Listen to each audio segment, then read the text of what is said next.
Welcome back, everybody, to another deep dive. We are tackling something big today, overcoming fear and figuring out what really drives you. And we'll be sprinkling some key vocab words to help you improve your English skills along the way.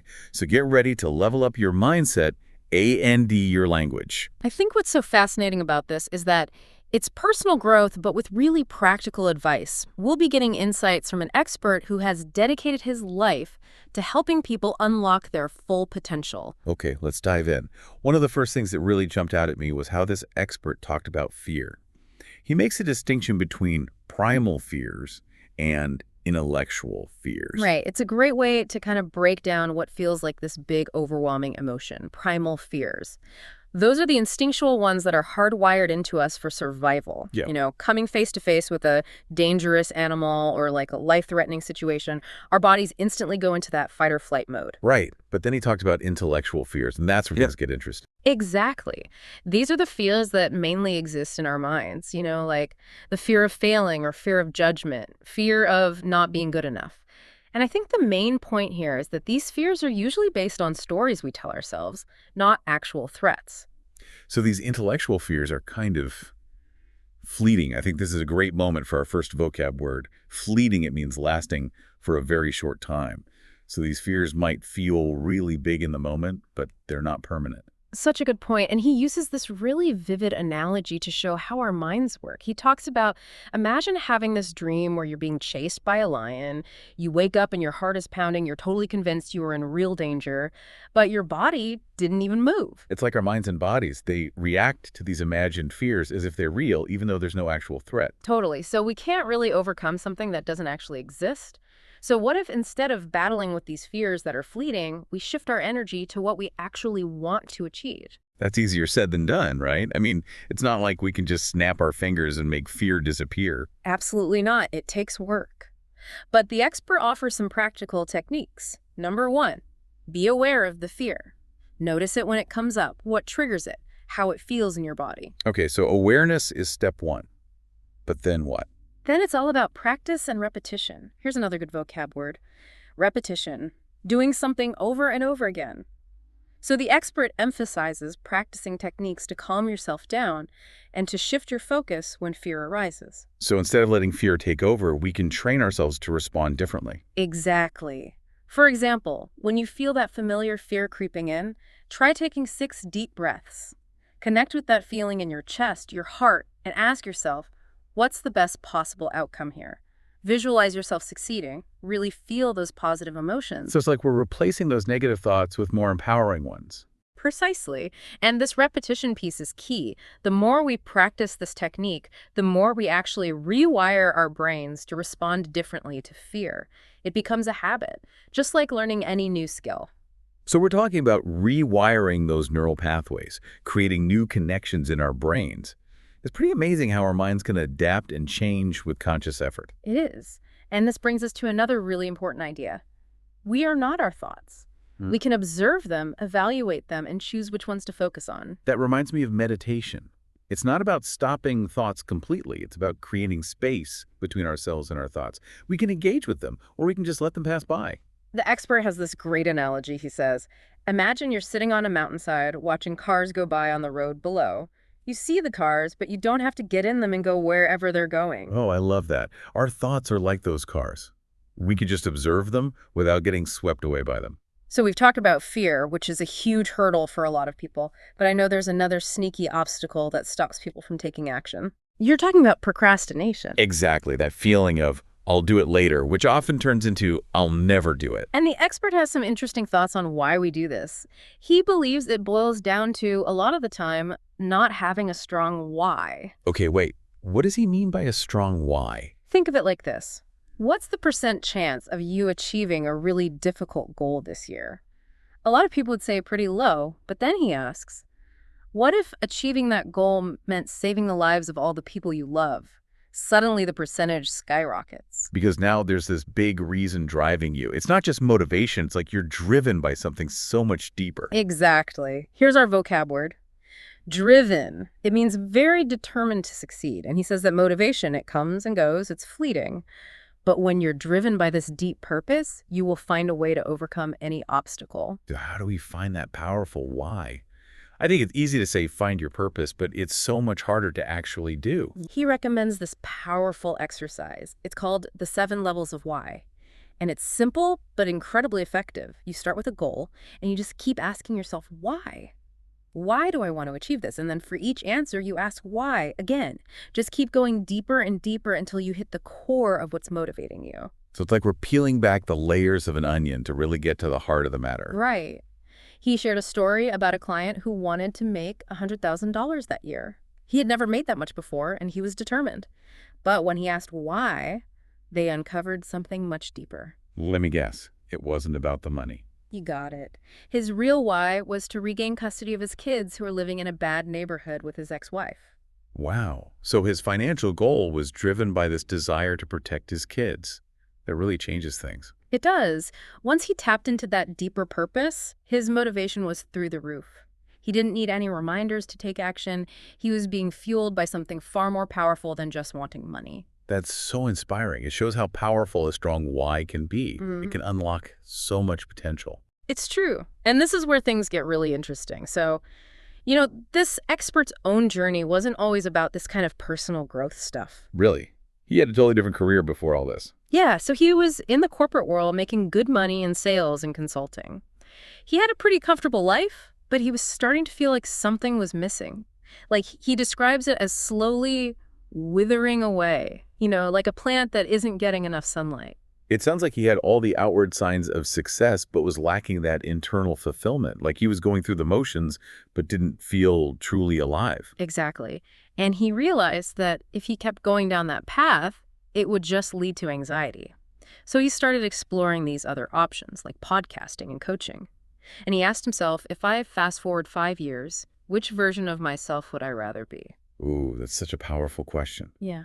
Because it forces you to really confront the choices you're making and what future you actually want to create for yourself. Right. And for him, the answer was clear. He wanted to be helping people transform their lives, even if that meant leaving behind a really secure and comfortable life. So he took this leap of faith and pursued this passion, even though it probably felt really scary. And he definitely still felt that fear, the fear of judgment, the fear of putting himself out there. But he decided that staying stuck in a life that wasn't fulfilling was a much bigger fear. It's like recognizing that even this safe path, it has its own set of fears and uncertainties. And sometimes the bravest thing we can do is choose the path that feels aligned with our heart, even if it scares us. He describes this moment in 2015 when those fears almost got the better of him. He was feeling super overwhelmed and questioned if he could actually make this new path work. We all have those moments of doubt, right? Especially when we're pursuing something big. Yeah, we do. And during this time, he got a message, a kind of cosmic nudge to keep going. Okay, I love these stories. Tell me more. So his sister found this box of their father's stuff, and it included a letter their dad had written to his sister on her 19th birthday. What did the letter say? The very last line of the letter was, "I hope you live your life with courage, love, and laughter." And it hit him like a ton of bricks. He realized that this message, sent by his dad who had passed away, was exactly what he needed to hear. Oh, wow. It's like the universe was giving him support. It really does feel that way. Yeah. He felt like his dad was speaking directly to him through that letter, urging him to be courageous and keep going. So he took that message to heart. He even got it tattooed on his arm. Yeah, he wanted a permanent reminder of that courage, a prompt to never give up on his dream. It's a great reminder to surround ourselves with these symbols of our why, especially when things get tough. But I imagine even with that tattoo, the fear didn't just vanish. You're right. He acknowledges that making the decision to follow his heart, it didn't make the fear go away. It's definitely an ongoing process. So it's not about eliminating fear, but about choosing which fears we're willing to face. Like, is the fear of staying stuck bigger than the fear of the unknown? And for him, the fear of not pursuing his passion, of ending his life with regrets, that was way bigger than any other fear he was facing. And that changed everything for him. It reminds me of that Jim Carrey quote, "You're going to fail at something you don't love, so you might as well take a chance on doing what you love." Exactly. There's always going to be risk involved in pursuing our dreams. But even the safe path, the one that feels secure, that has uncertainty too. It's so true. You just never know what life's going to throw at you. And he's learned to embrace that uncertainty. He stopped believing in this idea of arriving at a place where life is just effortless. Yeah, it's so easy to get stuck in that trap to think if we just achieve X, then we'll finally be happy and content. But he realized life takes constant work, effort, and awareness. And he sees that as a positive thing. It keeps him present, it keeps him engaged. So instead of looking for a destination, he's embracing the journey. Exactly. He's not white-knuckling his way through life anymore. He's found a way to have ambition, but also inner peace. I'm sensing a bit of a theme here. This idea of connecting with our hearts, not just our heads. It keeps coming up. Definitely. And he shared that he used to believe that external success, things like money, recognition, possessions, those would make him feel whole. But those never satisfied him. It's like trying to chase a mirage in the desert. Always just out of reach. Totally. And through all that, he started to realize that what he was really looking for was this connection with himself. It's so easy to look for validation and fulfillment outside of ourselves when the real treasure is inside. It is. And he found that spending time in silence was key for that connection. I'm actually curious about that. Can you tell me more about his practice of silence? He describes it as a time for listening to what he calls the whispers of his soul. Sometimes it's filled with gratitude, sometimes it's tears and really difficult emotions. But he lets himself feel whatever comes up without any judgment. He's creating space for his inner world to express itself. And he believes that the universe, or God, whatever you connect with, it speaks to us in silence. And when he makes space for that, he gets insights and guidance he wouldn't otherwise. That's beautiful. But I imagine it can be hard to sit with difficult emotions. He admits that he used to try to fill every second of his day with activities so he wouldn't have to face those uncomfortable feelings. He was a workaholic. Distraction is a really common coping mechanism. We stay busy so we don't have to face what's going on inside. It's true. But he learned those feelings are trying to tell us something. He compares it to how animals in the wild will release trauma through physical shaking. I've seen videos of that. It's amazing how they instinctively know to process those experiences. He believes humans have been conditioned to suppress those natural responses. We tough it out instead of letting ourselves just feel and release. So he's saying it's important to create safe spaces to process our emotions, whether it's through journaling, therapy, or even just having a good cry. That's right. And he emphasizes that it's so important to find healthy outlets for those emotions. And it makes me think of this idea of shadow work, where we acknowledge and integrate those parts of ourselves that we tend to reject or hide. He's a big believer in that. He used to try to change the things he didn't like about himself, but he realized it just made them stronger. It's like trying to hold a beach ball underwater. You push it down and it just pops back up. Exactly. Now he tries to love and accept all parts of himself, even the ones he used to see as negative. Perceived, there's another vocab word. It means how something is seen or understood. He's changing how he sees those so-called negative traits. Yeah, he sees them as tools, things that can actually be used for good. He specifically mentioned ambition. You know how sometimes it can be selfish or controlling, but it can also be a powerful way to make positive changes. So instead of trying to eliminate those parts of himself, he's learning to use them for good. He did. He realized that his ambition could be a really powerful force for good. And this shift changed his relationships too. How so? He said that by accepting himself more fully, he could show up more authentically in his relationships. He's not trying to hide parts of himself, which actually lets his wife feel safer and more connected. That makes sense. When we're more comfortable with ourselves, we can be more present and vulnerable with others. It's true. And that brings us to a concept he talked about that I found so liberating, the duality of significance and insignificance. Okay, this sounds really intriguing. What is that? So he's come to realize that our lives are both incredibly significant and totally insignificant at the same time. That sounds paradoxical. Yeah. Why can something be significant and insignificant? Paradoxical, another great vocab word. It means something that seems contradictory or absurd, but it could be true.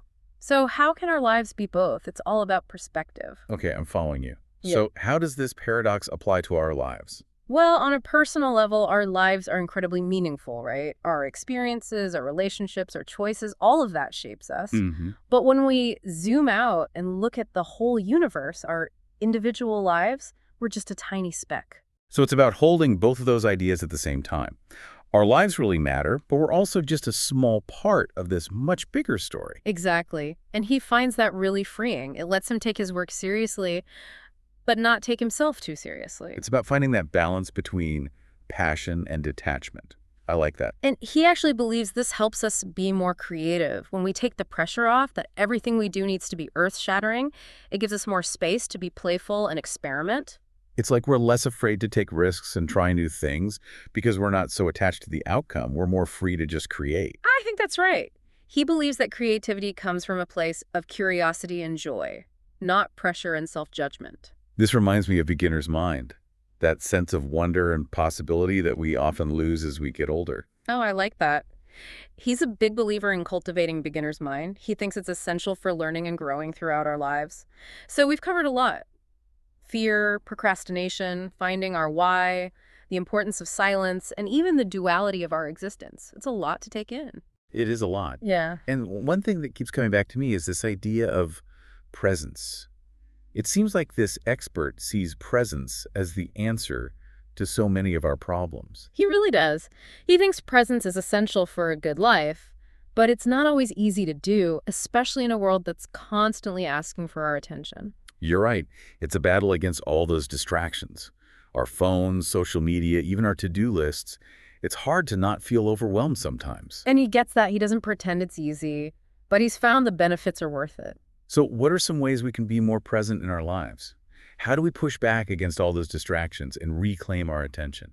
He gave this personal example. He recently deleted Instagram from his phone because he realized he was spending too much time scrolling. Wow, that's a big step. Yeah. I can see how freeing it would be, but I also know how addictive social media can be. Yeah, but he said it wasn't about demonizing social media. It was about recognizing how it was affecting him and his ability to be present. It's about making choices about how we spend our time and energy, and not just letting ourselves be pulled in a million directions. Right. He wanted to be more present for his wife, and eventually for their future kids. He didn't want to look back and regret all that time staring at a screen. It's about prioritizing what really matters. And by getting rid of that distraction, he made more space for connection, creativity, and peace. Which takes us back to the question, what's more important than connecting with yourself? Such a powerful question to ask ourselves, especially when we're feeling lost. So this isn't about becoming a hermit and disconnecting from the world, right? Definitely not. It's about balance. He's still engaged with his work and relationships, but he's more mindful about how he shows up. He's learned to use his ambition and drive, but he's doing it from a more peaceful place, not just constantly striving for more. It's true. And that brings us to something that I think is really helpful for anyone on a journey of personal growth. He talked about one lesson he wished he'd learned earlier in life. Oh, that's a good one. It's like asking for the secret to wisdom. What is it? He said he wished he'd known that what we search for externally, we're really looking for within ourselves. That's so deep, but it also makes me feel a little sad.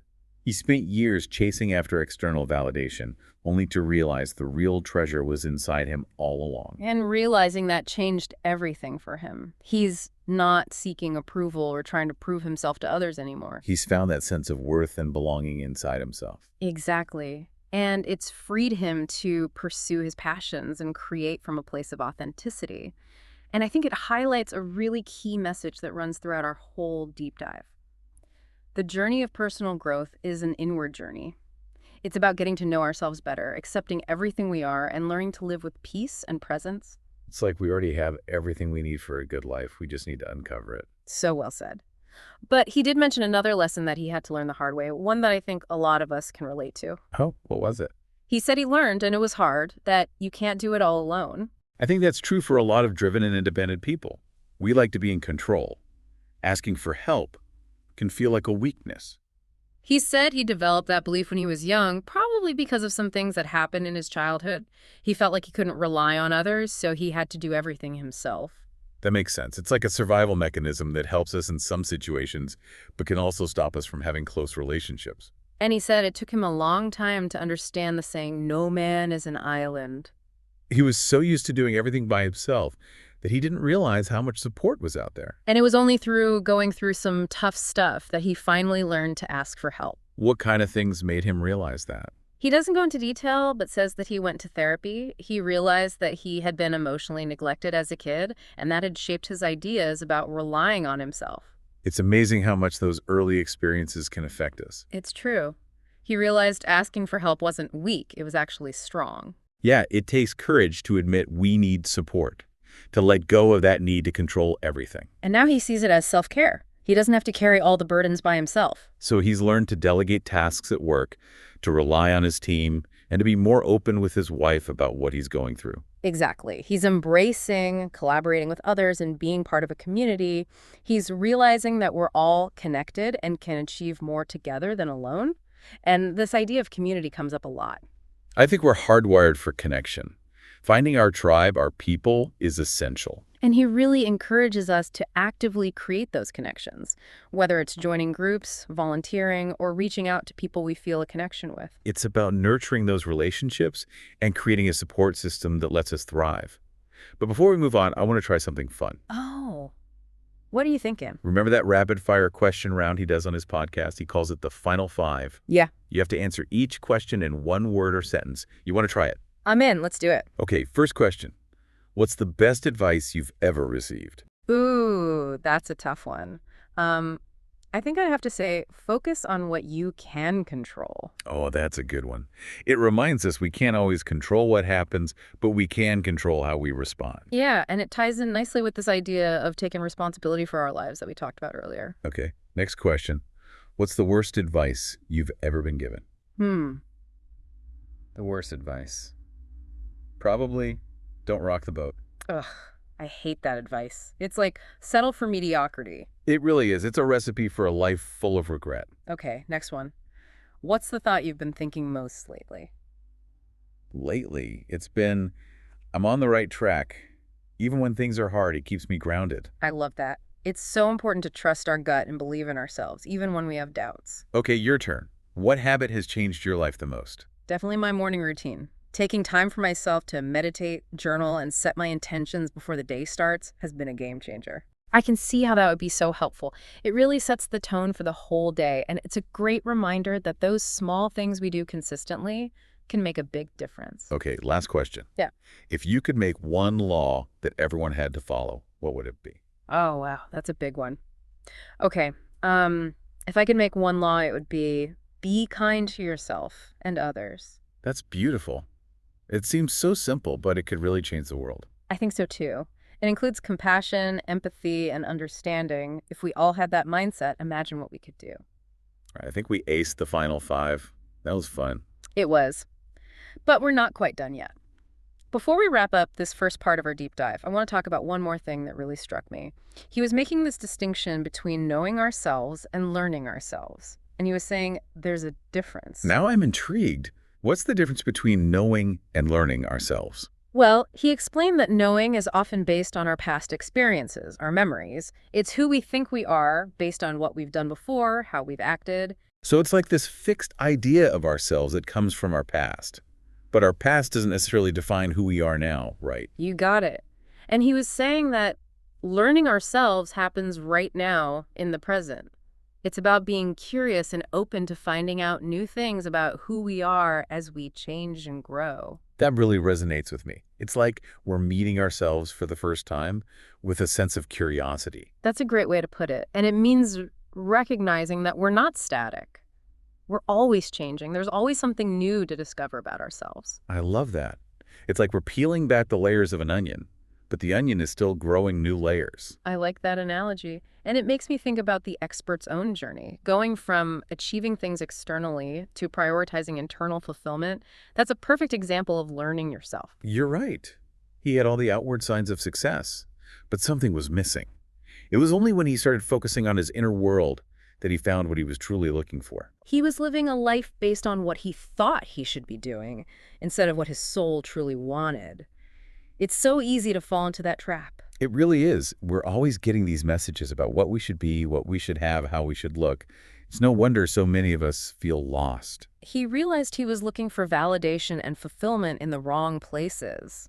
Money, status, recognition. He wasn't listening to his own inner voice. It's so common, especially in today's world. But he realized that to find true peace and fulfillment, he had to focus on his inner world. He had to listen to his own intuition and connect with who he really was. And that meant challenging everything he thought he knew about himself. And through that process, he found his own unique gifts and started using them to create a life that felt truly meaningful. It's amazing. And speaking of gifts, he said something really interesting about how he looks at his own flaws. Instead of trying to change them, he's learned to love and accept them. It's that idea of shadow work again, right? Acknowledging and integrating the parts of ourselves that we usually try to hide. Exactly. He actually used the analogy of a tool belt. He sees his flaws as tools that can be used for good, depending on the situation. So instead of seeing those traits as something bad, he's learned to use them in positive ways. He has. And he specifically talked about his ambition, how it can sometimes be selfish or controlling, but it can also be this powerful force for creating positive change. It's about recognizing that every part of us, even the parts we don't like, can be a source of strength and growth. He's choosing to see those traits not as limitations, but as tools to be used wisely. I'm seeing a pattern here. It seems like a lot of what this expert talks about is about shifting our perspective. Instead of seeing our so-called negative traits as problems to be fixed, we can see them as opportunities to grow. And that shift in perspective can help with the challenges we face in life, too. Remember how he talked about asking for help? That was a huge change for him. Yeah, he went from thinking he had to do everything himself to realizing that asking for help is actually really strong. And he said it's not just for work or personal problems, it's for all areas of life. It's about being vulnerable and letting others see our struggles. It's letting them offer support. He admitted that he used to be afraid to show vulnerability, especially to his wife. He thought she'd think he was weak if he asked for help. That's a really common fear, especially for men who are taught to be strong and stoic. But he realized that real intimacy and connection comes from sharing our whole selves, including the vulnerable parts. He had built up this wall of self-reliance that was preventing him from being truly close to anyone. And when he finally let himself ask for help, his wife was incredibly supportive and understanding. It's a good reminder that we're not meant to do life alone. We all need support, and it's okay to ask for it. He now sees asking for help as a form of self-care. He doesn't have to carry all the weight by himself. It's recognizing that we're all connected, and we can do more together than we can alone. And this brings us back to community, which he talks about a lot. He thinks we're wired for connection and that having a tribe, having our people, is essential. We all need people who get us, who support us, and who challenge us to grow. And he really encourages us to go out and build those connections. It's about nurturing those relationships and creating a support system. And before we move on, I have to share something else. Remember those final 5 questions we did? Of course. That was fun. Well, he shared his own answers, and I was curious if they resonate with you too. Oh, definitely. I'm always interested to hear how others respond to those questions. Okay, so what's the best advice you've ever received? His answer was, everything is your fault. Well, that's powerful. And it's actually the same advice that resonated most with me. It's about taking ownership of our lives. I know, right? And he said it wasn't about blaming ourselves for everything. It was about understanding that we have the power to create our own lives. Such a powerful mindset shift. For sure. And his answer to what's the worst advice you've ever been given was fit in with everybody else. Again, same here. That just leads us to suppress who we really are. Exactly. We're all unique and we have our own special gifts. Trying to fit in can lead to a really unfulfilling life. Okay, what about his answer to what's your most repeated thought lately? His response was, I'm proud of you. I love that. It's so important to have self-compassion and encourage ourselves. It really is. We all have something special to offer. Okay, what about his answer to what's the habit that's changed your life the most? Ooh, good one. What was it? His answer was meditation and breath work. No way. Me too. Yeah. That's become my go-to for creating space and connecting with myself. It's amazing, right? Such a simple practice, but it can have a huge impact on our lives. Okay, last one. If you could create one law everyone had to follow, what would it be? His answer was, take 5 minutes each day to practice self-awareness. That's incredible. Honestly, that's the same law I would create. I think so many problems in the world stem from a lack of self-awareness. I agree. Even a little bit of self-reflection can go a long way. Imagine if we were all a little more mindful of our thoughts, feelings, and how we impact others. The world would be such a better place. I think you're right. Speaking of self-awareness, I wanted to circle back to something he mentioned earlier. Remember how he talked about how we often mix up knowing ourselves with learning ourselves? Yes. I've been thinking about that. Can you explain that a bit more? He said knowing ourselves is often based on our past, our memories. It's who we think we are based on what we've done and how we've acted. So it's kind of like a fixed idea of ourselves based on our history. But our past isn't who we are now, is it? Exactly. He was saying that learning ourselves is something that happens in the present. It's about being curious and open to discovering new things about who we are right now. I love that. It's like we're approaching ourselves as if we're meeting for the first time. Yes. And it's about recognizing that we're not fixed. We change, we grow, and there's always something new to discover about ourselves. It's like that onion analogy again.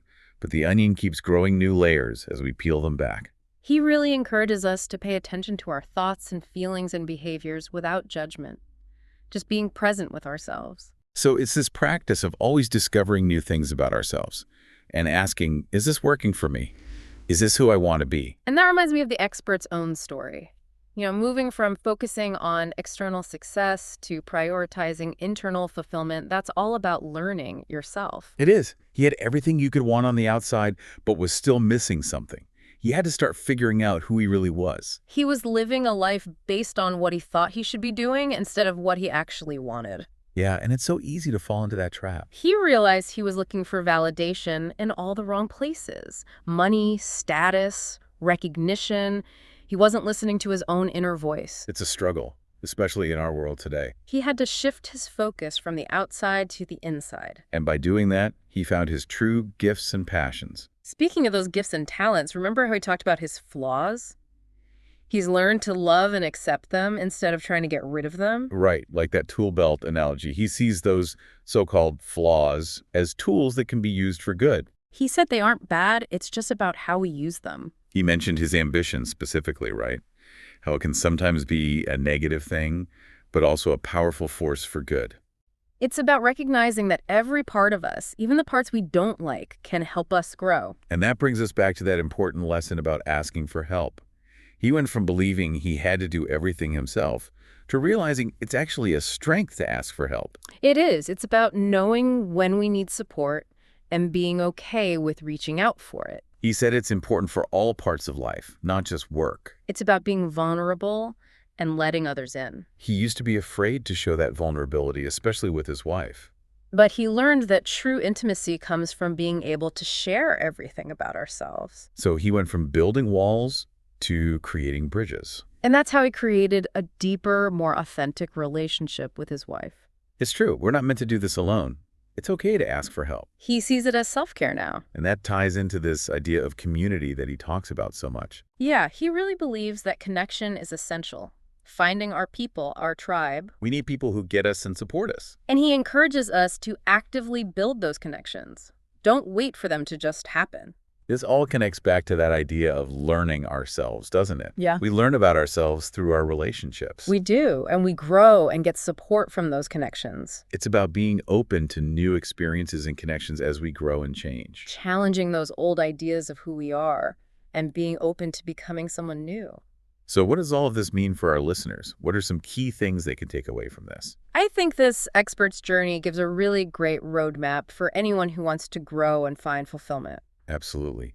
And one of the biggest takeaways for me is the power of self-awareness. It's not just a one-time thing, it's a practice. He said to be present with ourselves, notice our thoughts and feelings without judging, to ask, is this working for me? Is this who I want to be? And once we do that, we start to see those patterns and habits that might be holding us back. It's not always easy to look at those parts of ourselves, but it's so important for growth. We talked about how hard it can be to sit with difficult emotions. Right. And how important it is to find healthy ways to deal with them. Like those animals in the wild, just letting ourselves feel and release. Whether that's journaling, therapy, spending time in nature, or just having a good cry. Finding what works for you. Another big takeaway is shifting from looking for external validation to focusing on what truly fulfills us. He shared his own story of leaving a successful corporate job to follow his passion. And in doing that, he found a connection with himself that he had been missing. It's a good reminder that real happiness comes from within. Cultivating self-love and acceptance, connecting with our inner world, that's where it's at. I also thought his 7 levels of why exercise was really cool. Oh yeah, that's such a good tool. Asking why over and over helps us get to the core of our motivation. Which brings us to another big takeaway. finding our why. He talked about how motivation can be fleeting, but when we're driven by a depth or purpose, we can do anything. I loved that example of his client who wanted to make $100,000. And it turned out his real why was so much deeper than that. It was about taking care of his kids, which gave him so much more drive. Exactly. So finding our why is about connecting with what truly matters to us, what gives our lives meaning. And another takeaway, we need to challenge those beliefs that are holding us back. He used to think he had to do everything on his own. And it took him a long time to learn that asking for help is actually a sign of strength. It's about knowing our limits and being okay with needing support. We're not meant to do this alone. And that leads us to community, which he emphasized a lot. Building meaningful connections, finding our tribe. It's crucial for our well-being. And lastly, his focus on presence. Being present is the key to a fulfilling life. It's about being here now, not lost in distractions or the past, enjoying the simple things. It takes effort in our busy world, but it's so worth it. And when we're present, we connect with ourselves, with others, and with the beauty all around us. And before we move on to our final thoughts, I wanted to touch on that concept of the duality of significance and insignificance again. Oh yeah, it was so interesting. Can you remind everyone what that means? He said that our lives are both really important and completely unimportant at the same time. It's a paradox, but it makes sense. And he thinks it's freeing to see it that way. It allows us to be passionate about what we do, but not take ourselves too seriously. Finding that balance is key. Right, agree. It's about finding joy in the journey and celebrating this incredible experience of being alive. Beautifully said. And I think that's a great transition to our final thoughts, which we'll share right after this quick break. Welcome back to the Deep Dive. We've really gone deep today exploring personal growth and motivation. But now it's time for my favorite part. Final thoughts. So much resonated with me. What about you? What really stood out? Oh, it's tough to pick just one thing. But I think that idea of everything is your fault, that was powerful. Not in a blaming way, but that sense of taking responsibility, I think that's really empowering because it helps us stop feeling like victims and start seeing ourselves as the creators of our own reality. I totally agree. And I loved how we talked about connecting with our hearts, not just our heads. It's so easy to get distracted by the external world. Cultivating self-love and acceptance and connecting with ourselves, that's where true fulfillment comes from. And he didn't just talk about it, he gave us actual tools, Right. Like the 7 levels of why to figure out what really motivates us. Or just spending time in silence, listening to ourselves, just creating that space for self-reflection and feeling everything that comes up without judgment. I love that tool-built analogy too. Instead of trying to change our so-called flaws, we can see them as tools to be used for good. Yeah, and he challenged us to ask, is this working for me? Is this really who I want to be? We get to choose. And it's okay to ask for help. That's a big one. It's about knowing our limits and being able to reach out when we need support. We don't have to do it all alone. And all of this connects back to community. Building those meaningful connections, finding our tribe, it's so important. And that emphasis on presence. Being present is key. In a world full of distractions, being present is almost revolutionary. Savoring those simple joys, appreciating the beauty around us. It takes practice, but it's worth it. And I want to leave our listeners with something to think about. Remember how we talked about taking 5 minutes each day to practice self-awareness? Yes. What questions would you ask yourself during those 5 minutes? That's such a good challenge. Yep. For me, I'd ask, what am I grateful for right now? What makes me happy? What do I need to let go of? What small step can I take today to get closer to my dreams? Those are great questions. I might have to steal those. It's been awesome exploring all this together. I hope our listeners feel inspired to take this and use it in their own lives. Me too. And remember, growth is an ongoing thing. It's about being curious, being kind to ourselves, and being open to learning. Until next time, keep diving deep into the things that matter most to you. And keep learning and exploring. And that's a wrap on The Deep Dive.